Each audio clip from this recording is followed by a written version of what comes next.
Pending బిల్లులు చెల్లించాలని మాజీ సర్పంచులు పోరుబాట పట్టారు. బిల్లుల అంశంపై వినతిపత్రం అందజేయడానికి ప్రగతి భవన్ వచ్చారు. గ్రామాల్లో చేసిన పనులకు బిల్లులు రాక కొందరు ఆత్మహత్య చేసుకున్నారని వివరించారు. ప్రగతి భవన్ ముందు అర్ధనగ్నంగా నిరసన ప్రదర్శన చేపట్టారు.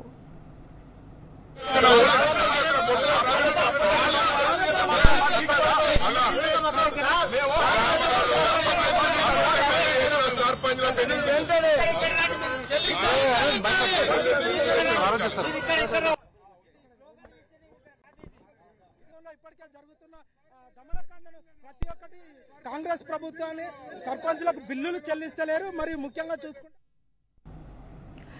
పెండింగ్ బిల్లులు చెల్లించాలని మాజీ సర్పంచులు పోరుబాట పట్టారు. బిల్లుల అంశంపై వినతి పత్రం అందజేయడానికి ప్రగతి భవన్ వచ్చారు. దీనికి సంబంధించిన పూర్తి సమాచారం మా ప్రతినిధి అరవింద్ లైవ్ లో అందిస్తారు. అరవింద్, గ్రామాల్లో చేసిన పనులకు బిల్లులు రాక కొందరు ఆత్మహత్య చేసుకున్నారని వివరించారు. అలాగే సర్పంచుల ఆత్మహత్యలు ప్రభుత్వం హత్యలుగా పరిగణిస్తామన్నారు. వెంటనే తమ బిల్లులు చెల్లించాలని కూడా వాళ్ళంతా డిమాండ్ చేస్తున్నారు. దీనికి సంబంధించి అప్డేట్స్ ఏంటి?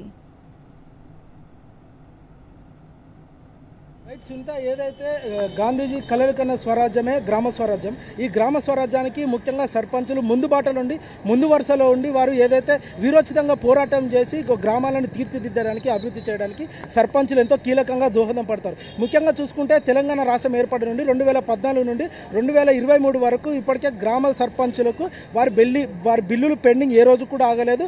వారు ముందు వరుసలో ఉండి గ్రామ అభివృద్ధి చేశారు. కానీ కాంగ్రెస్ ప్రభుత్వం ఏర్పడి ఈ సంవత్సరంన్నర కాలమైనా కూడా ఇప్పటికీ సర్పంచులకు ఎలాంటి బిల్లులు చెల్లిస్తలేరు.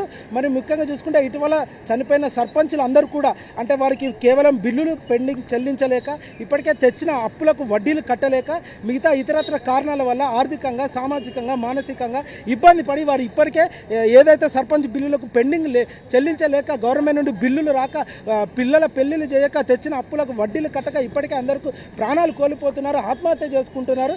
ఇప్పటికే ఇటీవల నియమితులైన ఏఐసిసి నటరాజన్ మీనాక్షి గారికి ఇప్పటికే చాలా వీళ్ళు నిరసన తెలియజేశారు. వాళ్ళు ఇప్పటికే తనకు నివేదికలు ఇచ్చారు. మరియు ముఖ్యంగా చూసుకుంటే ప్రగతి భవన్లో కూడా వారు ఇప్పటికే అనేక సార్లు వినతి పత్రాలు అందించారు. ఒక్క అధికారి కూడా పట్టించుకుంటలేరు, ఒక్క మంత్రులు పట్టించుకుంటలేరు, ఎమ్మెల్యేలు పట్టించుకోలేరు. రాష్ట్ర ముఖ్యమంత్రి గారు కూడా తమ ఎంత నిరసన చేసినా కూడా మోకాలపై పండుకొని నిరసన చేసినా అర్ధనగ్నంగా బట్టలిపి నిరసన తెలియజేసినా మరియు రోడ్డు మీద పడుకొని నిరసన తెలియజేసిన వారు ఇంతవరకు కూడా కరుణిస్తలేరు. కనీసం బిల్లులు పెండింగ్ చేస్తలేరు. మేము రాష్ట్ర ప్రభుత్వాన్ని అడిగేది ఒకటి మాకు పెండింగ్ బిల్లులు చెల్లించండి. మేము తెచ్చిన అప్పులకు వడ్డీలు మిత్తిలు ఎక్కువయ్యి మేము ప్రాణాలు కోల్పోతున్నాము, మేము ఆత్మహత్యలు చేసుకుంటాము. కానీ పోలీసులు కూడా ఇంత కర్కశంగా ప్రవర్తించడము, మేము ప్రజాప్రతినిధులం, ప్రజల కోసం పనిచేసిన వాళ్ళం, కనీసం మమ్మల్ని మానవత్వంగా చూడకుండా మమ్మల్ని ఈడ్చుకెళ్ళి లాగి పోలీస్ వ్యాన్లో ఎక్కియడం ఇది ఎంతవరకు సమంజసమని ఇప్పటికే సర్పంచ్ అధ్యక్ష ఫోరం వాళ్ళందరూ ఇప్పటికే ఆగ్రహం వ్యక్తం చేస్తున్నారు. మరియు ముఖ్యంగా చూసుకుంటే ఏదైతే ప్రగతి భవన్లో కేవలం పేపర్లకే పరిమితమయ్యారు. అంటే ఇప్పటికి ఒక 20-30 సార్లు అర్జీలు పెట్టుకున్నారు. దయచేసి మాకు బిల్లులు పెండింగ్ చెల్లించండి. గ్రామంలో మేము ముందు వరుస నుండి పనిచేస్తాం. సీసీ రోడ్లు కానీ, స్ట్రీట్ లైట్స్ కానీ, ఇతరత్ర వాటర్ ఫెసిలిటీస్ కానీ, శానిటేషన్ ఫెసిలిటీస్ కానీ, హెల్త్ ఫెసిలిటీస్ కానీ, హెల్త్కి కావాల్సిన శానిటేషన్ ఫెసిలిటీస్ కానీ, డంపింగ్ యార్డ్లు కానీ ప్రతి ఒక్కటి మేము ఇప్పటికే పూర్తిగా మేము అప్పులు తెచ్చి మరీ మేము పెట్టుకున్నాము. కానీ మాకు బిల్లులు ఇప్పటివరకు చెల్లిస్తలేరు. అసలు ఎందుకు చెల్లిస్తలేరని కేవలం అడిగినందుకు అక్రమంగా అరెస్టులు చేస్తున్నారు వారిని. సునీత,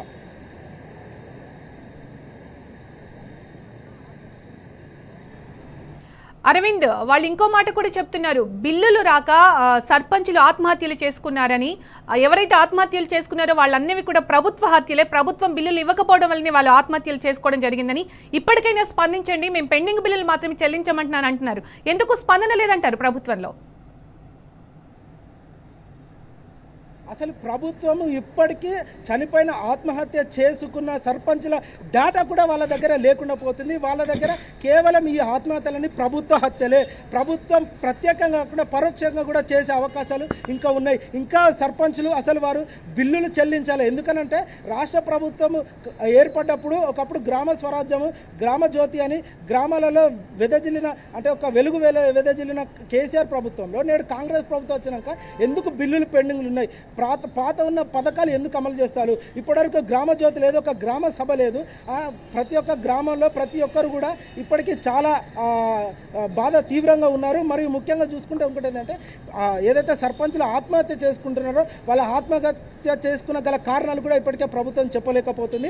కనీసం వీళ్ళు డిమాండ్ ఒకటి ప్రభుత్వం మాకు వెంటనే బిల్లులు చెల్లించాలి, మాకు కొన్ని కోట్ల బిల్లులు పెండింగ్ ఉన్నాయి, మాకు బిల్లులు పెండింగ్ చెల్లిస్తేనే మేము గ్రామాలలో మరింత అభివృద్ధి పనులు చేసే అవకాశాలు ఉంటాయి, మాకు బిల్లులు చెల్లిస్తే లేరు, మేము తెచ్చిన అప్పులు ఎక్కువ అవుతున్నాయి, మేము ఆత్మహత్యలు చేసుకుంటున్నాము. అసలు ప్రభుత్వం ఈ విధంగా మాకు ఎందుకు ఇలా చేస్తుందో ఇప్పటికి అర్థమవుతలేదు. ముఖ్యమంత్రి రేవంత్ రెడ్డి గారికి కానీ, ఉప ముఖ్యమంత్రి బట్టి విక్రమార్కి కానీ, సంబంధించిన అధికారులకు కానీ, సీతక్క కానీ మేము ఎన్నో రిఫరెన్లు ఇచ్చాం. కనీసం ఒక్కరు కూడా సర్పంచుల పైన ఇప్పటికీ ఎలాంటి చర్యలు కూడా తీసుకుంటలేరు. మా హత్యలన్నీ ప్రభుత్వ హత్యలే, ప్రభుత్వం దగ్గరుండి మా బిల్లులు ఆపి మా ఆత్మహత్యలకు కారణమవుతుందని ఇప్పటికే సర్పంచులు తమ ఆవేదన వ్యక్తం చేశారు. కనీసం పోలీసులు కూడా కనీసం మేము ప్రజాప్రతినిధులమని, మేము ప్రజల కోసం పోరాడేదని, గ్రామాల కోసం మేము అభివృద్ధి చేసే ముందు వరుసలో ఉంటామని కూడా మమ్మల్ని ఇంత కర్కశంగా చూడకుండా మమ్మల్ని ఈడ్చుకెళ్ళి పోలీసులు కూడా మా పైన దాడి చేయడం, మమ్మల్ని అక్రమంగా అరెస్ట్ చేయడం, ఇది పూర్తిగా రేవంత్ రెడ్డి ప్రభుత్వం నిర్లక్ష్యమే అని వాళ్ళు డిమాండ్ చేస్తున్నారు. సునీత.